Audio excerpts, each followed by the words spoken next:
We'll have the next question from the brothers mic in the center.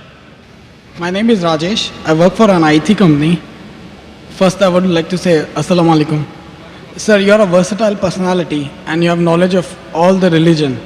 And always you have said there is one and only Allah, and Prophet Muhammad, peace be upon him, is the last messenger, with the references and help of Hindu books. So now my question is, what about millions and billions of Hindus, Sikhs, Jain, Buddhists they are praying at? Does their structure exist, or there is only Allah and the Allah? Thank you. The brother asked a very important question. He says that he has heard my talk and I speak of different religions and I try and prove that there is only one Allah and Prophet Muhammad is the final messenger, not only from the Quran, from the Hindu scriptures, from the Christian scriptures. So the question is, what about the millions and billions of non-Muslims, the Hindus, the Christians, that their structure yet exists? As far as the structure existing, if you go to the scriptures, all the scriptures that came before the Quran, in the passage of time, they have been manipulated, there has been corruption, there has been concoction. Therefore, if you apply the rule of logic and science, no scripture will pass the test except the Quran. But the beauty of all this is that even though the scriptures of the other religions have been changed, whether it be the Vedas, whether it be Ramayana, whether it be Mahabharata, whether it be Bhagavad Gita, whether it be the Bible, whether it be Dhammapad, what we realize that even in the changed form, even in the corrupted form, there are remnants. There are many verses which speak about the oneness of Allah subhanahu wa ta'ala, about Tawheed. Even though the scriptures have got corrupted, there are parts which yet say that Prophet Muhammad is the last and final messenger. So what I say, that if they do research, and if they really want to be a good Christian, as Jesus Christ, peace be upon him, said, it's mentioned in the Gospel of John, chapter number 16, verse number 12 to 14. I have many things to say unto you, but ye cannot bear them now. For he, when the Spirit of truth shall come, he shall guide you unto all truth. He shall not speak of himself. All that here shall he say. He shall guide you to truth. He shall glorify me. So here Jesus Christ, peace be upon him, is telling his followers that there is a messenger to come, Prophet Muhammad. If I give you the message now, you will not be able to grasp it. When he comes, he will guide you to all truth. So if a Christian has to be a true Christian, he has to follow the teaching of Prophet Muhammad sallallahu alaihi wasallam. Same thing with the Hindus. There are many references of Muhammad sallallahu alaihi wasallam besides Tawheed. It talks about the Kalki Avatar, the final messenger to come, Prophet Muhammad sallallahu alaihi wasallam. So if you have to be a good practicing Hindu, it's mentioned in Kalki Purana, chapter number 2, verse number 5, verse number 7, verse number 9, verse number 15, that the Kalki Avatar has been described, that his father's name is Vishnu Yas, that is the servant of Allah, Abdullah. Mother's name is Sumati, which means peace and serenity, that's Amina. He'll be born in the village by the name of Sambala, peaceful village, that's Makkah. He'll be born in a family of the chieftains of the village of Makkah.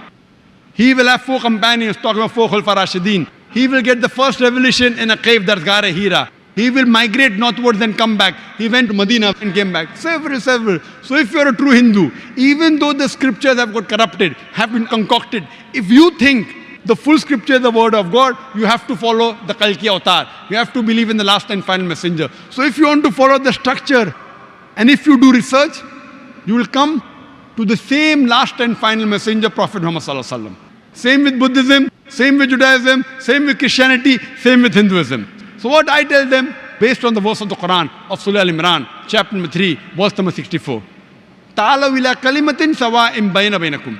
Come to common terms as between us and you. What is different, we keep it aside. What is common, let us agree. Let us follow.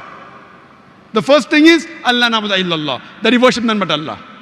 So what we realize, that what is different we'll discuss tomorrow. What is common, let us agree to follow. Let us agree to follow what is mentioned in the Bible, in the Jewish scriptures, Christian scriptures, Hindu scriptures. God is one. He has got no idols. He has got no image. Idol worship is wrong. All the scriptures mention about the last and final messenger. So my question to them is, then why don't you follow it?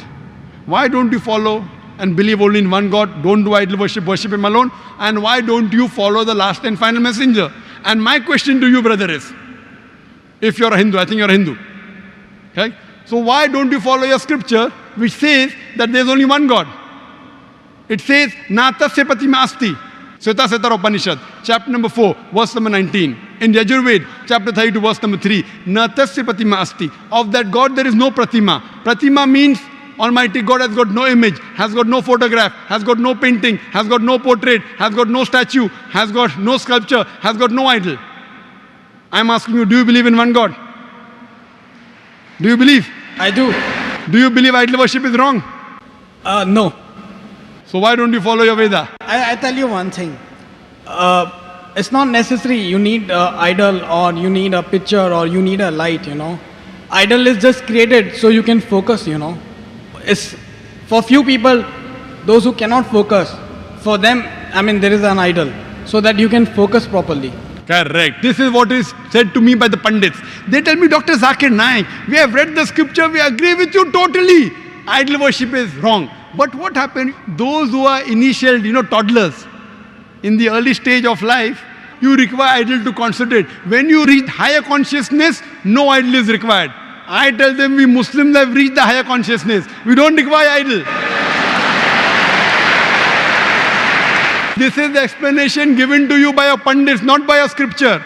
It is by a Pandit.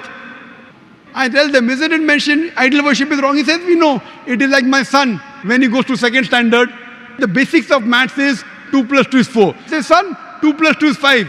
You continue reading that. When you reach standard 10th, I will tell you 2 plus 2 is 4. I'll be the biggest fool. Because 2 plus 2 is equal to 4 is the basic equation of maths. God has got no idol, is the basic thing of God. How can you teach the basics wrong in the lower classes and higher classes? This is told to you by your Pandits and your scholars, not by your scripture. So I'm asking you, do you want to follow your scripture or do you want to follow your Pandit? I want to follow my scripture. Correct. So scripture says, Almighty God has got no image, has got no idol. So do you yet believe in idol worship? No. Fine. So you used to believe, now you have stopped. Excuse me.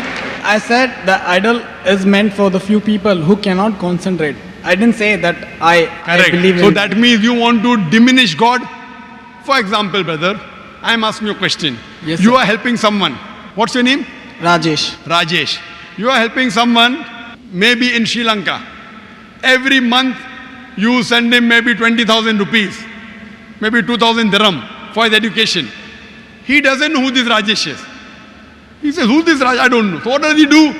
He takes a cockroach and every day in the morning he says, Rajesh, thank you. Rajesh, thank you.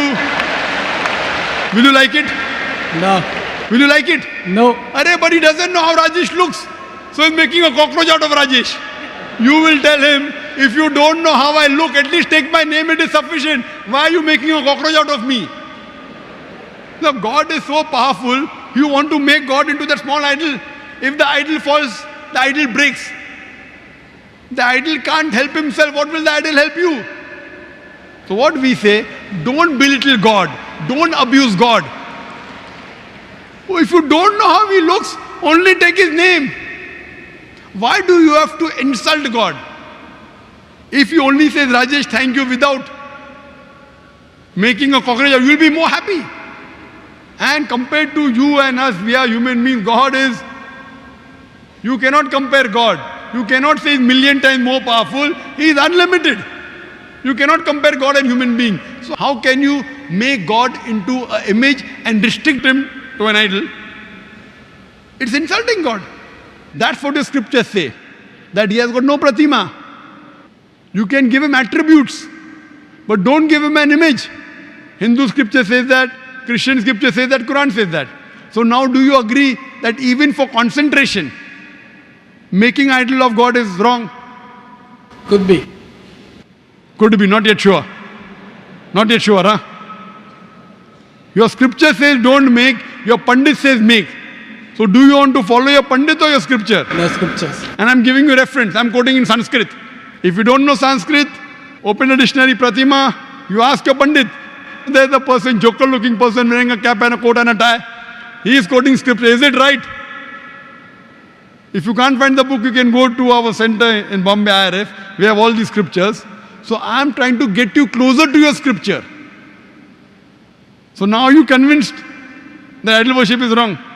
See, my question was, what about millions and billions of people who are following Hinduism and Jainism, Brother, Buddhism. millions of Does billions. that exist or not? Okay, I agree with your thing. We should not do idol worship. But my question is, I mean, what about millions and billions? They have sentiments. They follow so much. So does that structure exist or it doesn't The exist? structure exists, but it is wrong structure. The structure what So they are you mean taking- to say everybody should follow Allah? everyone should follow the Creator. See, But then why don't you say mention Allah. only Allah? Why can't we Because- say God? Why can't we preach very- more about peace, love, humanity? Very good. Why don't Rather I? than we talk about Hinduism. Why don't I say God? I'll come to it. We'll come one by one. One question at a time, no problem. My plane is early in the morning, so I can stay. Why not call God? You know why? Because God can be played around with. Allah cannot be played. If you add S to God, it becomes God's. There's nothing like plural Allah. Qul huwallahu ahad. Says Allah one and only. If I add D-E-S-S to God, it becomes goddess, female God. There's nothing like male Allah, female Allah. You cannot play mischief with the Arabic word Allah. You can play mischief with the English word God. If I add father to God, becomes Godfather. He's my Godfather, he's my guardian. There's nothing like Allah Abba or Allah Father in Islam. If you add mother to God, becomes Godmother. There's nothing like Allah Ammi or Allah Mother in Islam. Allah is a pure Arabic word. You cannot play mischief. Same way, Khuda. You can have Khudadar. Ishwar becomes Parmeshwar. All these words can be played around with. You show any other word which cannot be played around, I will use it, no problem. It should not go against the definition of Allah subhanahu wa ta'ala. I am saying in Arabic, but when I speak to non-Muslims, I sometimes use God. Knowing very well that God is not the appropriate translation of Allah. But while translating even in Shahada, I am using the word God. Knowing very well it is not the correct definition. You are talking about, what about the millions and billions of people? Do they have the structure right? Brother, millions will come later on. I am bothered about you first. I am bothered about Rajesh. The million people, God will tell me when you met Rajesh. Why didn't you speak to Rajesh? Million people will come to later on. Whether right or wrong. Fine. I am asking you, brother. I am bothered about you. I am concerned about you because I love you. Thank you, thank you. So I love you, therefore I am asking, are you convinced idol worship is wrong? Yeah, I did say yes. Yes, very good. Are you convinced that the last and final messenger is Prophet Muhammad, peace be upon him? According to your scripture. I don't have much knowledge, whatever. I mean, I listen more to you. I've read about your book. You listen more to me than your scriptures. No. I've read many scholars. I hear them, their cassettes, their videos. So I'm a little confused, I don't know whom to believe, whom not to believe. But there are millions and billions of people, So I don't know whether, I'm born in Hindu family. So it's very difficult to transform or to convert or to change. But I was just confused, because you always have seen that with examples of Gita and our books, you try to prove that there is Allah and there is Prophet Muhammad, peace be upon him. So I was just confused. What about us then? What we are praying at? Are we praying wrong way or what? Or we just have to, follow you, what you say? Don't follow what I am saying, follow what God is saying. In your scripture, there's something like Shashtang. You know Shashtang? Shashtang in Sanskrit means 8 parts of the body. So the right way to pray in Hinduism is touching the 8 parts of your body. In Islam, our beloved Prophet ﷺ said that when you do sujood, you touch your forehead, you touch your nose, you touch your 2 hands, your 2 knees and the 2 feet. 8 parts. In your Hindu scripture also, the real way to pray is Shashtang, touching the 8 parts of your body. Don't get confused. I am giving you from your scripture. I want to remove your confusion. I am asking when your pandits speak, tell them, go and check up. Don't just follow me blindly. You say you listen to my speeches, you feel the speeches are logical. So when it is logical, when you go to school, teacher tells you 2 plus 2 is 4, she convinces you agree. So sir, when both the books are saying same, both the religions are saying the same. So why can't we speak about peace and love rather than talking about one religion? That's what I'm talking about, peace. That follow one God who is your creator. If you want to get peace, you can only get peace by following the commandments of one creator. Though the religious books are different, what I'm trying to point out the commonalities. I'm not criticizing Hinduism, I'm not criticizing Christianity. I can give a bigger speech of differences between Hindu scriptures and Islamic scriptures. I can give a bigger talk and a longer speech on differences between Bible and Quran. But my aim is not to spread enmity, my aim is to spread peace. So because my aim is to spread peace, I am taking the commonalities and telling you the common point of both these religions, both these scriptures is believing in one God. I am trying to spread peace. Islam means peace acquired by submitting your will to God. The ultimate peace is not only no war. No war, no fighting is only temporary peace. The ultimate peace is peace of mind, peace at heart, and peace in the next life. What I'm trying to propagate is not only peace in this world, peace in the next life. That's the reason I'm trying to get all the different human beings and telling them, do little research, spend little time, try and understand who our creator is, try and submit your will to this creator. What I request you to do is submit your will to Almighty God.